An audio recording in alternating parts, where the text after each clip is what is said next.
हम पिछली वीडियो में मैक्सिमाइजेशन प्रॉब्लम सॉल्व कर रहे थे। तो यहाँ पे हमने पिवट एलिमेंट फाइंड कर लिया था जो कि 1 है।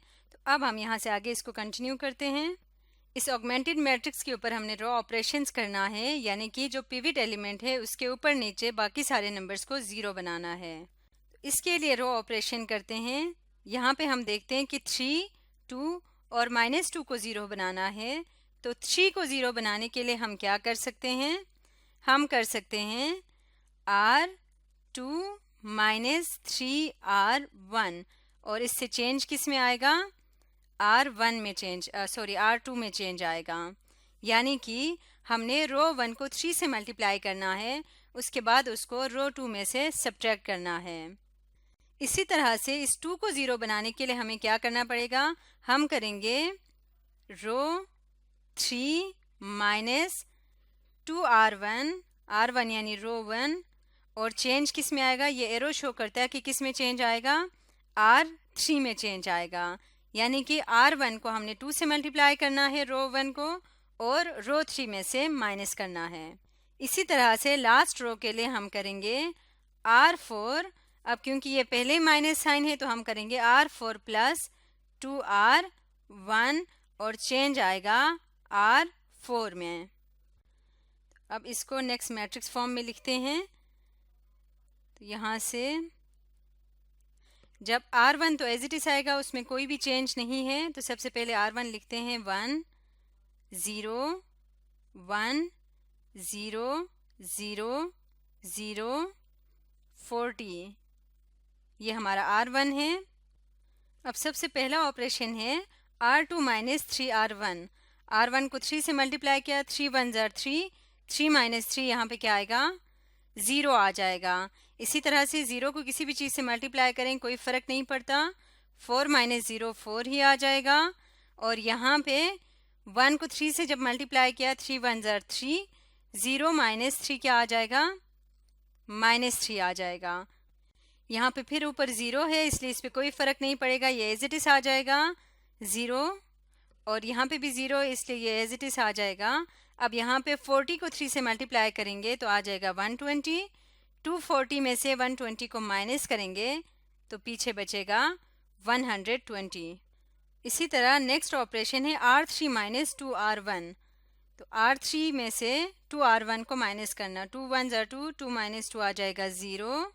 इसी तरह से यहाँ पे 0 है, इसलिए 1 पे कोई फ़र्क नहीं पड़ेगा। 1 है, 2 1 ज़ार 2, 0 -2 आ जाएगा -2। और यहाँ पे 0 -0 0 ही आ जाएगा। यहाँ पे 1 आ जाएगा और यहाँ पे आ जाएगा 0। और यहाँ पे है 100, तो यहाँ पे 40 को जब 2 से मल्टीप्लाई करेंगे 80 बन जाएगा। 100 - 80 इज़ 20। अब लास्ट रो को देखना, ये -2 है, उसको हमने क्या करना था? R4 + 2R1, 2 1 ज़ार 2, -2 + 2 0 हो जाएगा। इसी तरह से ये -1 ऐसे ही आ जाएगा और यहाँ पे 2 बन जाएगा, 0 + 2 2 आ जाएगा और ये भी 0 आ जाएगा। यहाँ पे भी 0 एज इट इज़ आ जाएगा और यहाँ पे 1 एज इट इज़ आ जाएगा। 40 × 2 आ जाएगा 80, 0 + 80 80 आ जाएगा। तो ये हमने फर्स्ट ऑपरेशन किया। ये आपने याद रखना है, हमने तब तक ये ऑपरेशन करना है जब तक यहाँ पे सारे नंबर 0 या पॉजिटिव ना हो जाए। जो लास्ट हमारी रो है इसमें सारे 0 या पॉजिटिव ना हो जाए। अब दोबारा से वही प्रोसेस रिपीट होगा, यानी इस रो में हम देखेंगे नेगेटिव नंबर्स में से सबसे बड़ा नंबर कौन सा है? ये -1 है, तो माइनस को इग्नोर करके देखें तो 1 ही सबसे बड़ा है। इसका मतलब अब हमारा पिवट कॉलम ये वाला कॉलम है। इसमें अब हमने पिवट एलिमेंट ढूंढना है। इसके लिए फिर वही काम करेंगे, हम रेशो लेंगे। 40 / 0 अनडिफाइन हो जाएगा, इसको हम फिर यहाँ पे नहीं लिखेंगे। 120 / 4 क्या आ जाएगा?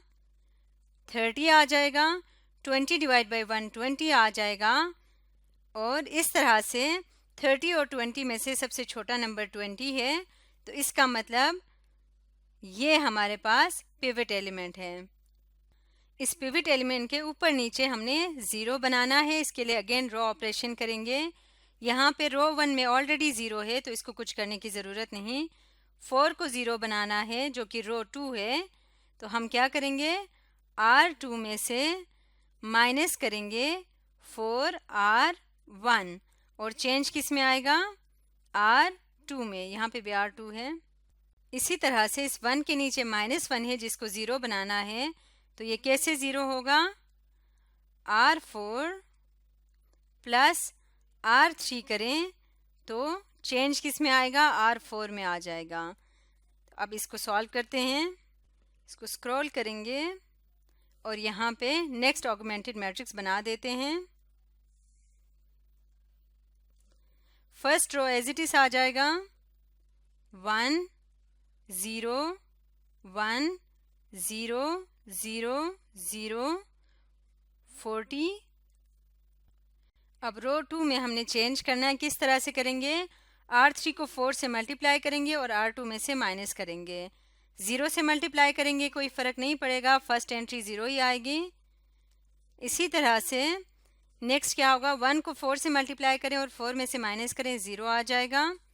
-2 को 4 से मल्टीप्लाई करेंगे, -8 आ जाएगा। -3 माइनस +8 ये बन जाएगा 5। और इसी तरह से ये 1 ही रहेगा क्योंकि नीचे 0 है इसलिए कोई फ़र्क नहीं पड़ेगा। नेक्स्ट यहाँ पे 1 है, 1 मल्टीप्लाई बाई 4 4 बन जाएगा, 0 -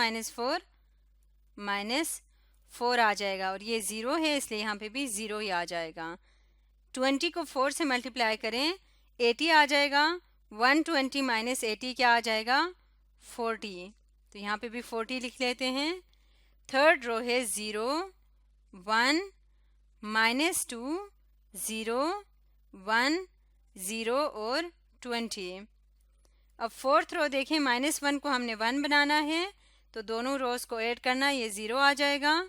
1 - 1 0 -2 + 2 0 आ जाएगा, ये भी 0 आ जाएगा। 1 + 0 1 आ जाएगा, 0 + 1 1 आ जाएगा। 20 + 80 100 आ जाएगा।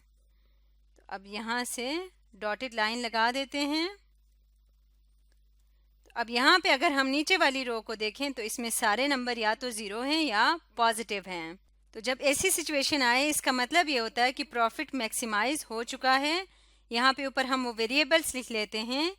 ये कौन सा कॉलम था, ये x का था, ये y का, ये S1, ये S2, ये S3 और ये p का कॉलम था। अब हम यहाँ पे सोल्यूशन लिखते हैं। हम जानते हैं कि जिस वेरिएबल के कॉलम में 1 और 0 के अलावा कोई और डिजिट हो तो वो 0 ही कंसिडर होते हैं, यानी वो नंबर जो है वो वेरिएबल 0 बन जाता है।